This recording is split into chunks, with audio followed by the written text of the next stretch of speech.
देखो भाई, थंबनेल देखकर तो आप लोगों को अंदाजा लग ही गया होगा कि आज की वीडियो का टॉपिक क्या होने वाला है। तो ज़्यादा बातें नहीं करते, सीधा मुद्दे पे आते हैं। देखो, अगर आप लोगों को बताऊं कि भाई मुर्गियां सुस्त किस वजह से होती हैं, तो भाई इसकी कई सारी वजह हो सकती हैं। पहली वजह ये बीमारी, दूसरी वजह है स्ट्रेस, यानी कि बहुत सारी मुर्गियां होना, उसमें भीड़ भाड़ होना, या फिर बहुत ज़्यादा मुर्गे होने और आपस में एक दूसरे से लड़ाई करने की वजह से परेशानी। तीसरी वजह है सही साट फीड न मिलना। चौथी वजह है भाई मौसम का बहुत ज़्यादा ठंडा या गर्म होना, या फिर आपके फार्म के अंदर हद से ज़्यादा गंदगी होना, जिसकी वजह से बहुत ज़्यादा बुरी बुरी स्मेल आ रही हैं। लेकिन हम लोग ये सारी बातों का ध्यान नहीं रखेंगे, मतलब इन सारी चीज़ों को कवर नहीं करेंगे, क्योंकि भाई ये नॉर्मल चीज़ें हैं। अगर आप लोग सही से दाना नहीं दे रहे हो, मुर्गियों को दाना नहीं मिल रहा है, तो इसे आप लोग ध्यान दो भाई, धीरे धीरे मुर्गियों की सुस्ती खत्म हो जाएगी। और फार्म के अंदर बहुत ज़्यादा ठंड या बहुत ज़्यादा गर्मी आ रही है, तो इसका भी ध्यान दो, क्योंकि इससे भी आप लोग भाई ऑलरेडी आराम से मतलब ध्यान दे सकते हो, कोई दिक्कत नहीं है। हम लोग यहाँ पर बात करेंगे बीमार मुर्गी के बारे में, मतलब कि ये जो बीमार मुर्गियाँ होती हैं,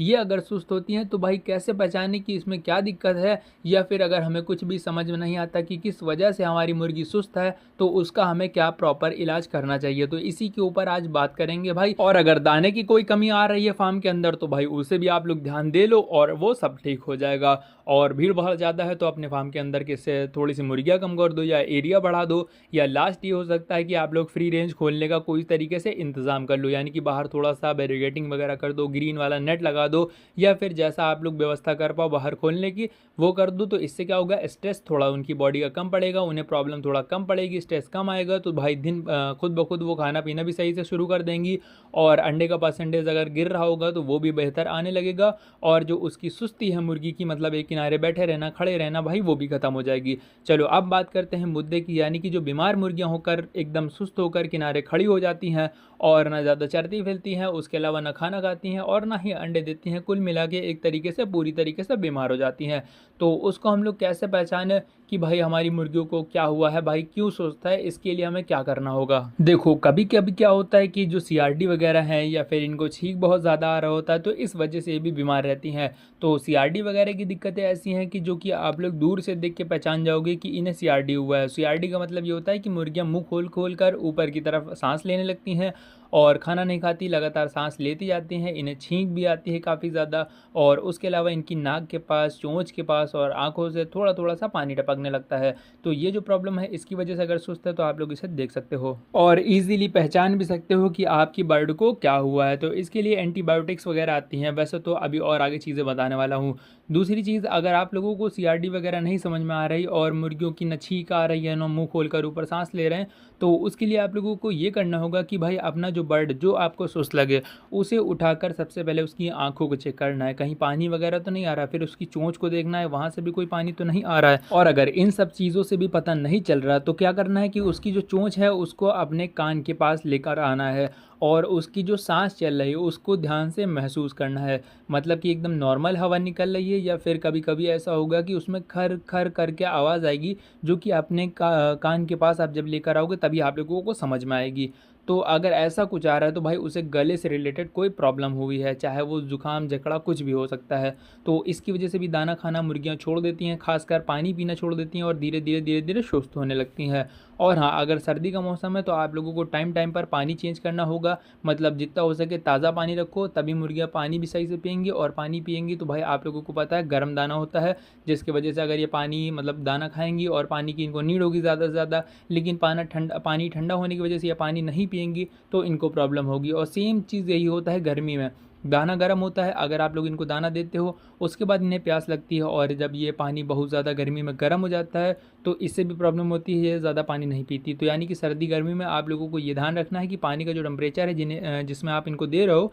वो नॉर्मल टेम्परेचर का पानी होना चाहिए, कुल मिला के एक सादा पानी होना चाहिए, जिससे ये पानी प्रॉपर पी सकें। तो अभी मैंने बताया कि गले को अपने पास, इनके जो मुंह को अपने पास कान के लेकर आओ, और अगर उसमें खर खर करके आवाज़ आ रही है तो इनके गले में कफ या बलगम वगैरह कुछ जमा हुआ है। अब यहाँ पर अगर इनके गले से रिलेटेड भी, नाक आँख से भी रिलेटेड कोई प्रॉब्लम नहीं होती, तो अब आप लोगों को ध्यान देना है इनकी बीट के ऊपर, यानी कि पेट की, इनकी जो दिक्कत होती है पेट से रिलेटेड, इनकी जो पॉटी होती है उस पर आप लोगों को ध्यान देना है। तो कुल मिला के इनकी पॉटी जो हो उसको आप लोगों को देखना है कि पॉटी किस तरीके से हो रही है, एकदम नॉर्मल हो रही है तो कोई बात नहीं, लेकिन अगर पतली हो रही है या फिर उसमें खून आ रहा है, लाल कलर की हो रही है, या वाइट कलर की हो रही है, मतलब अलग अलग किसी भी कलर की हो सकती है और पतली हो सकती है, तो इससे ये होगा कि भाई इनके पेट का जो डाइजेशन है वो पूरी तरीके से ख़राब है। इसमें आप लोग ORS भी दे सकते हो, और मेट्रोजिल 400 mg करके टैबलेट आती है वो दे सकते हो, या फिर नॉरफ्लॉक्स TZ या फिर जेनफ्लॉक्स OZ, ये 3 तरीके की दवाएँ आती हैं अलग अलग।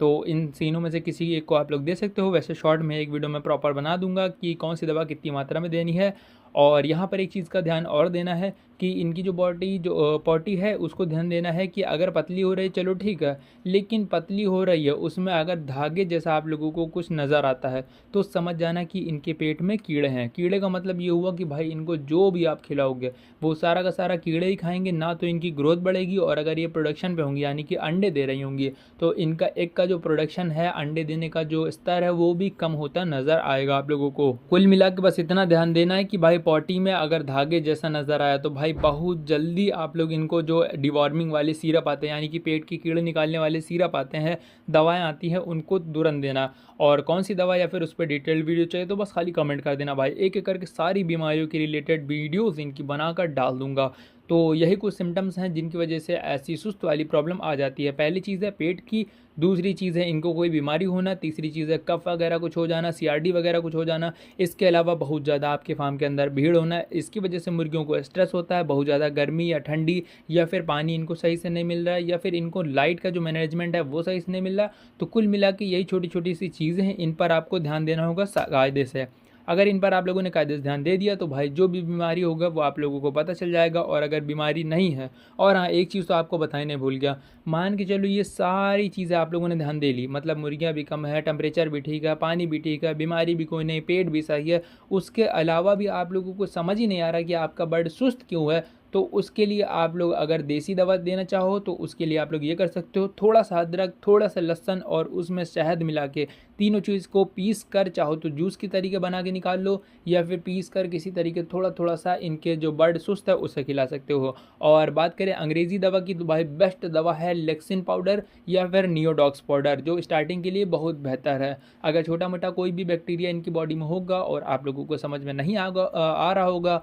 और उसका इन्फेक्शन अभी स्टार्ट होना शुरू ही हुआ होगा, तो भाई लेक्सिन पाउडर या नियोडॉक्स पाउडर बिल्कुल आम है, ऐसी है, मतलब हर मेडिकल जो वेटनरी शॉप होती है जहाँ पर जानवरों की दवा मिलती हैं वहाँ आराम से आप लोगों को मिल जाएगा। महंगा भी नहीं होता और ईजिली देने का तरीका भी बहुत आसान होता है, नुकसान भी नहीं करता, तो अच्छे से आप लोग इसे दे सकते हो। फिर से नाम बता देता हूँ भाई, लेक्सिन पाउडर नाम से भी आता है और नियोडॉक्स पाउडर के नाम से भी आता है। तो इन दोनों को दे दो भाई, अगर कोई बीमारी होगी तो भी ठीक हो जाएगी, और अगर नहीं भी होगी तो भाई बीमारी आएगी ही नहीं। अब फटाफट से जाओ भाई, कमेंट करो मुझे कि नेक्स्ट वीडियो किस टॉपिक पे चाहिए या फिर किस बीमारी पे चाहिए, भाई मैं वीडियो जरूर से लेके आऊँगा, चाहे शॉर्ट या लॉन्ग। और हाँ, चैनल पर न्यू हो तो चैनल को भी एक बार चेक कर लेना, क्योंकि हम लोग ऐसे ही मज़ेदार और नॉलेजेबल वीडियोस चैनल पर अपने कई सारी अपलोड कर चुके हैं, शॉर्ट में भी लॉन्ग में भी। और हाँ, पसंद आए तो चैनल को लाइक करने के बाद वीडियो को लाइक करने के बाद चैनल को सब्सक्राइब भी कर लेना। So take care, bye bye.